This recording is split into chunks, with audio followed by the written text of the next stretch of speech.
we are going to review the Sanskrit iceberg.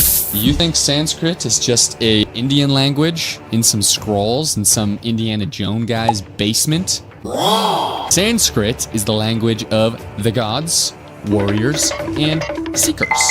A language that literally mapped the cosmos, unlocked the nervous system, and carried secrets so dangerous, empires tried to erase it. From meditation memes to occult Nazi rituals to TikTok yoga girls to NASA coding their AI in Sanskrit, this isn't just a language, this is humanity's cheat code. That was actually a fire intro. I'm pretty impressed. Tier 1, surface level stuff. Stuff everyone already thinks that they know.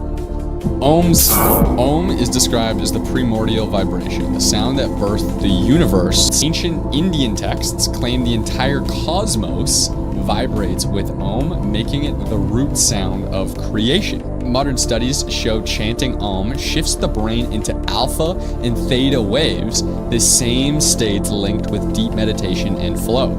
It also has been recorded to calm the nervous system and balance breathing rhythms, essentially making Om a built-in nervous system reset button. Yogis weren't just chanting for vibes. They were literally tuning their brains. Okay, I literally have this Sanskrit sound healing technique that I learned a long while ago, and I've done ever since. I literally do it to put myself asleep. Sometimes I'll just walk circles on my grass, and I'll do it, and it goes like this. I'm gonna teach you right now. One of these Sanskrit vowels or words or whatever are resonating on a different level of the human body, and when you chant them all, it's like focusing energy on each part of your body. Each one of them resonates supposedly with a different part of your body. So it goes Hadi Om, and we just heard what Om does, right? It just said Om heals the nervous system and all that shit. So all of these are kind of similar to that. Nam Lam Mam Bam Shiva Om. I learned this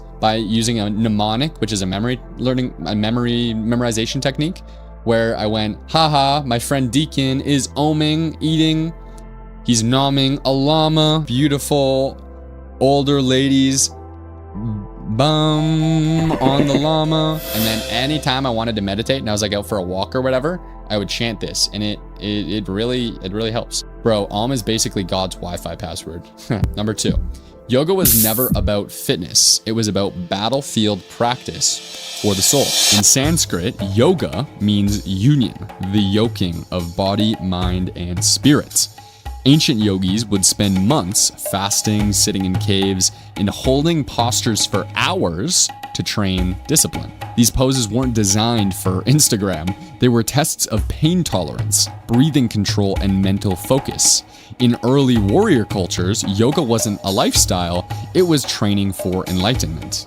Downward dog, more like downward spiral if you think yoga is just a warm-up for Soul Cycle. Real yoga was Navy SEAL training in Sanskrit, not with Becky. Imagine telling a yogi from 2,000 years ago, yoga now means Lululemon discounts. Love it! Nice little photo there, cinematic. Dead language myth. Dead language? Nah, Sanskrit's like the ripped uncle who still beats you in arm wrestling. People say Sanskrit is dead. Truth, it never died, it became immortal. Sanskrit is the root of the Indo-European language family, the same family that birthed Latin, Greek, and even English. Far from being extinct, it still survives in Hindu rituals, chants, and even villages in India where people speak it daily. In the 1980s, NASA studied Sanskrit because its grammar is so exact that it could be used as a machine-friendly language for programming AI. If English is messy, Sanskrit is clean code. Latin's been ghosted. Sanskrit's still benching 315 in the afterlife. Tier 2, Vedic chants equals biohacking. Chanting mantras is just brain squats, bro. I think that would just make people scared of chanting. Everyone thinks they're just gonna have a juicy ass. The ancients weren't just praying. They were programming the nervous system. Mantras like the Gayatri were chanted daily in Vedic times to purify the mind and focus attention. Studies now show repetitive chanting lowers blood pressure, slows the heart rate, and even improves memory retention. I need that. That's what I'm. Vibrations stimulate the vagus nerve, which regulates calm and healing in the body. And in other words, chanting was an ancient form of biohacking long before Silicon Valley put electrodes on their heads. Basically the first version of Spotify Premium. Sanskrit and martial arts. Before battle, warriors didn't just sharpen their weapons, they sharpened their breath. In Mahabharata, the warrior Arjuna invokes mantras to empower his bow and arrows before fighting. Wrestling schools in India still teach students to recite Sanskrit prayers before matches, linking combat to the divine. Mantras weren't decoration. They were believed to fortify the body, the mind, and even the weapons themselves. For warriors, Sanskrit was part of the arsenal. Imagine UFC ring walkouts, but in Sanskrit. Conor McGregor chanting Gayatri before a left hook. Philosophy hidden in words. One, Sanskrit words don't just describe reality, they reveal it. Take Dharma, a single word that holds duty, cosmic law, and the path of truth, or karma. Not instant playback, but the principle that every action sets off an echo in the universe. Or Atman, the soul, described as eternal, unchanging, and one with the cosmos. Tier 3. Congratulations, you have made it to Tier 3. You have now entered the realm of forbidden knowledge. You're welcome for Mythic Frame. Words weren't spoken, they were sung to reshape reality. Mantras turned to cosmic vibrations. NASA linguists studied it for computational linguistics because the structure is near machine perfect. Bro, imagine telling ChatGPT to run smoother and the answer's chanting Sanskrit. Basically auto-tune for the soul. Not for the soul, just like, well, I guess if your soul speaks in English, then yeah. Tantric sexual energy. The lingam and yoni. The lingam and yoni. I was actually just reading the Kama Sutra and I think it mentioned those two titles, which is like masculine, feminine. Yeah. Ritual sex wasn't hedonism, it was enlightenment tech. Tantra framed semen retention and sacred union as a way to transcend the ego and unite with the divine. Basically, no fat with incense and a way better branding. Mantras as spells. A word wasn't just a word, it was a weapon. Certain mantras were so feared that they were restricted. Chanted them wrong, and legends said you'd go insane. Chant them right, and you could summon gods. I love Harry Potter, and one of the reasons I love Harry Potter and like Twilight and these different movies about like superhuman abilities is because it's basically just true. Like a lot of the things that these characters have, low key, are actually connected to truth, and I just love understanding truth. Imagine saying the right mantra and patching reality like a software update. Yeah. What's that effect? There's like that effect that happens where people, the Mandela effect, where like people remember things that were different. So too many people were chanting something and they patched the updates. Now everyone's like, what? Tier 4, archetypal and psychological. Welcome to Tier 4. There are 7, so we are officially over halfway done this pyramid, this iceberg.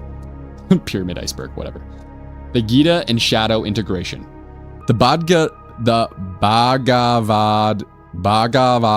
Gita isn't about war. It's about shadow work. Fear, hesitation, doubt, all reframed into purpose. Cool photo though. Good photo. Great horses. Cool carriage. He's shooting a bow.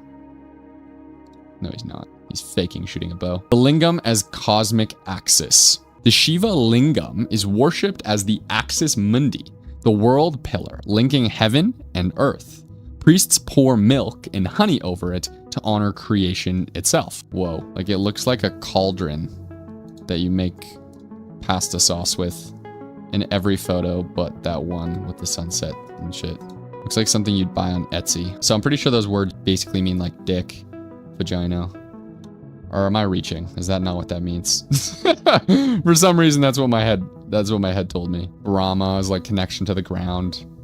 Vishnu, Shiva. Yeah, so there's kind of like multiple layers to what this could mean, and they think it's cool. That's what I thought it means too. yeah, that's what I think we're right. Chat and me both just intuitively felt that thing was a dick. Does lingam mean dick and yoni mean pussy? You nailed it in blunt terms. There we go. Lingam literally means mark or symbol in Sanskrit. Also interpreted as the phallus, the cosmic penis.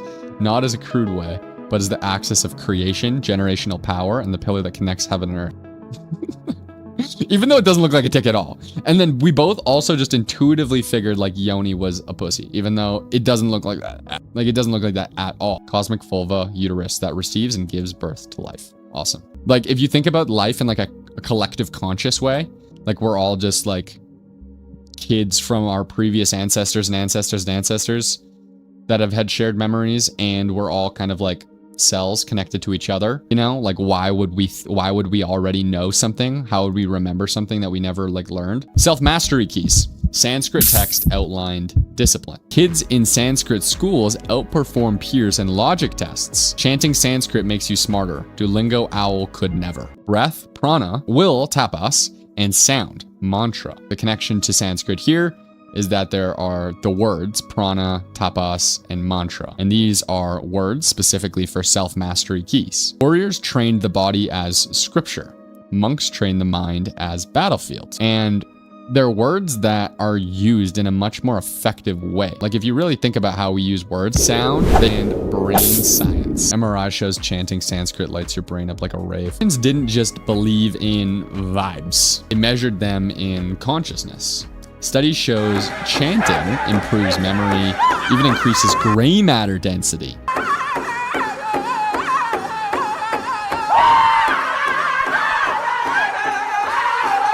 Gray matter density just sounds so legit. It just makes you be like, I should start doing that. Celibacy in Sanskrit texts.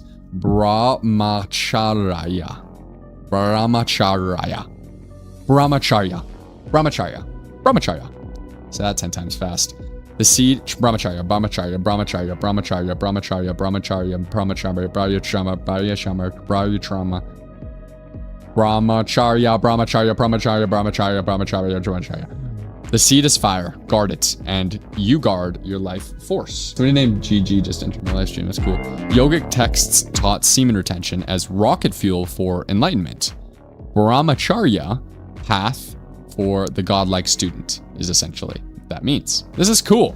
I've been making content related to celibacy because I've been celibate for a long time, and I didn't really think about it as like a thing to like push or like leverage until I've been like, yeah, I guess that is like a really significant part of my path, and a reason why I've been able to become smart and fulfilled and stuff is because like I have been celibate for a long time. I'm not against sex at all. I think sex is like a very powerful, beautiful thing, and like you can get a lot of benefits out of having sex if you're doing it the right way. If you're extremely passionate and excited to match with this person who's a good match for you, who has a lot of knowledge or experience, other types of energy that you would want to keep in your kind of energy field forever as like a chunk of reality before going to one person to spend the rest of your life with, and then you feel filled, your cup is full sensually, and you've had different experiences. And then some people, it might just happen to have one person forever.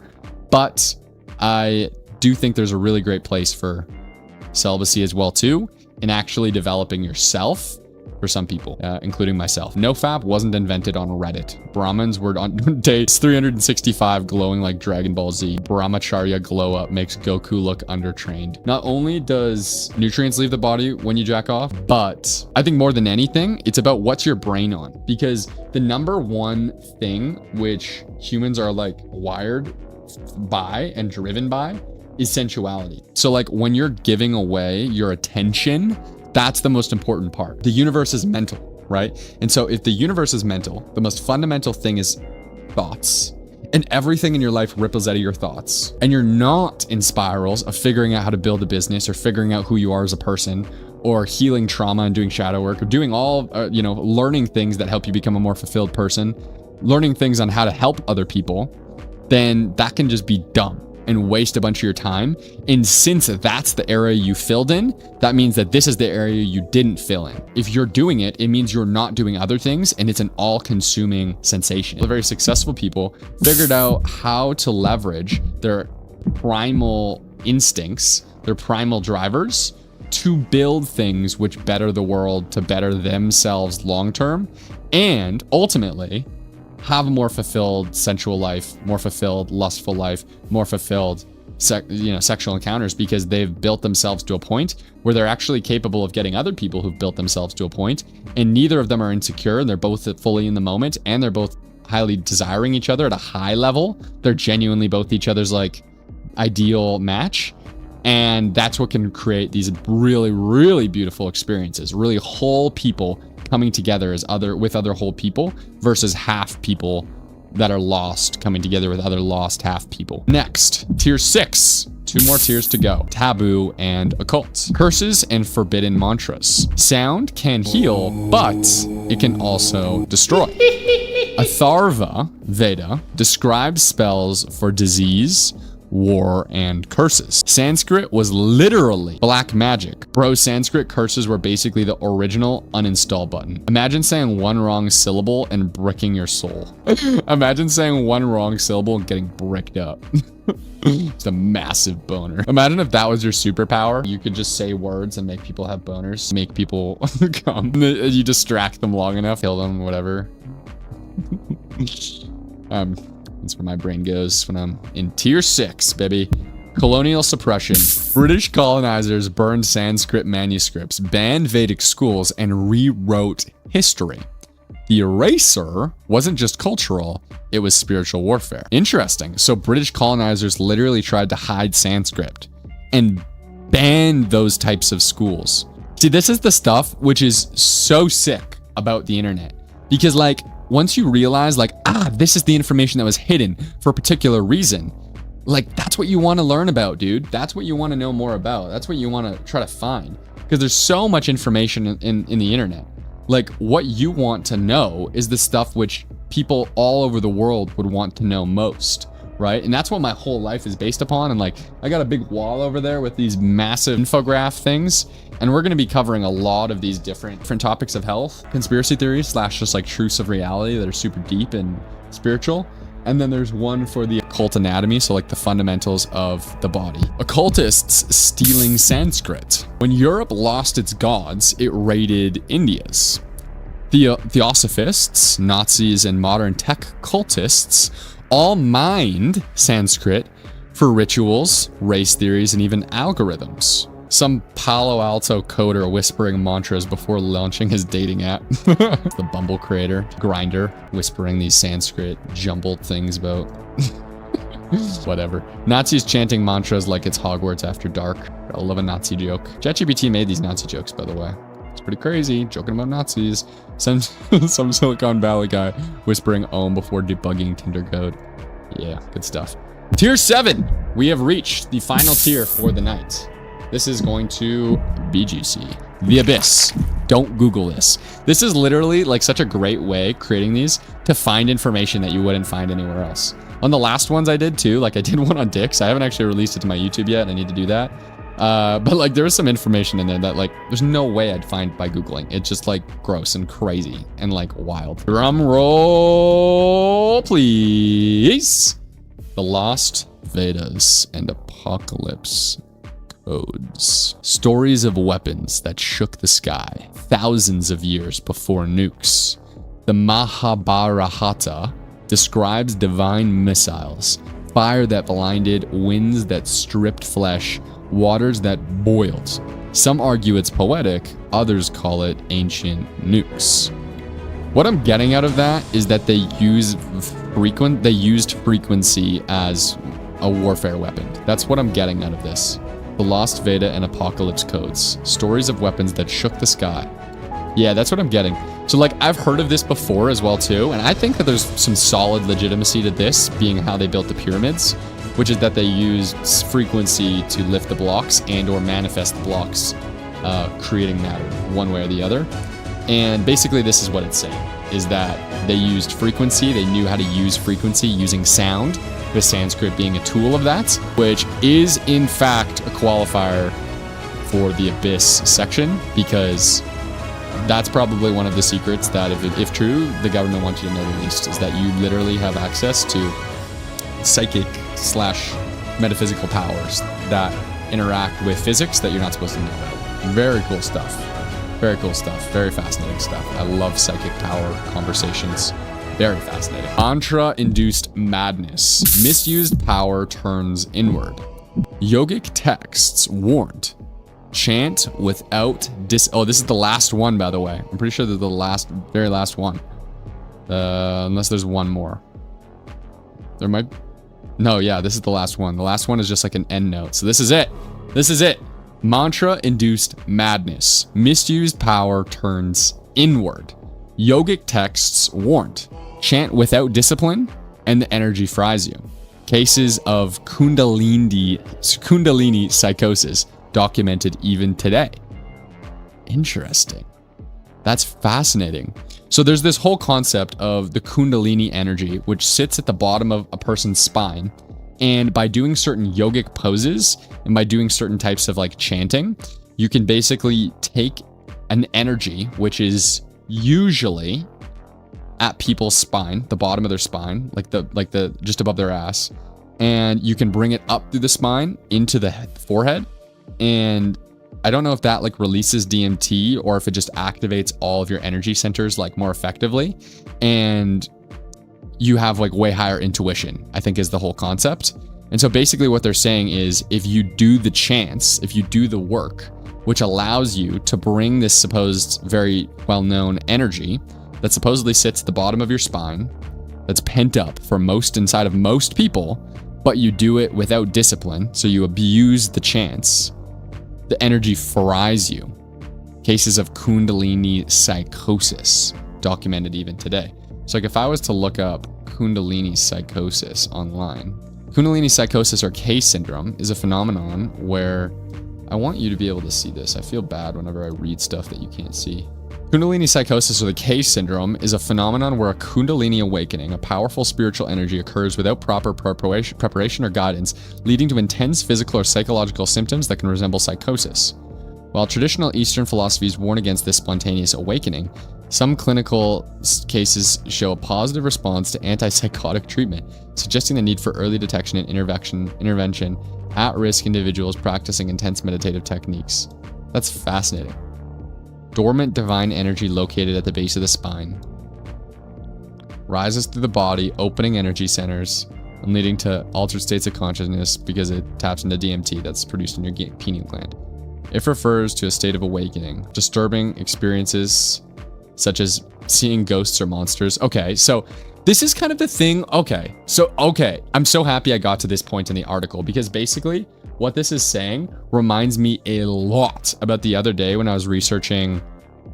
I was talking to people on my live stream actually about dreams and how melatonin makes people have worse nightmares. That's like a common thing people say.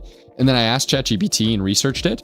And it was like, basically you just have more lucid dreams in general. You have more vivid dreams on melatonin because you're getting into longer REM cycles.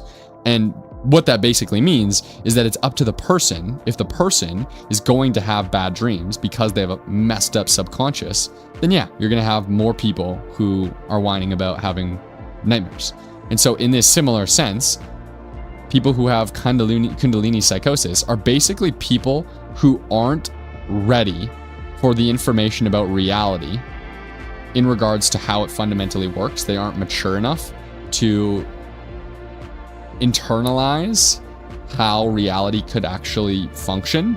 And so when they see things occurring in other dimensional states, aka potential beings, which they didn't know were there because they didn't know about these other levels of consciousness, these other frequential states, they freak out and they basically just can't figure out how to explain it to themselves. And so they need to take medication for it. Feeling of fear of being unable to return to a normal state.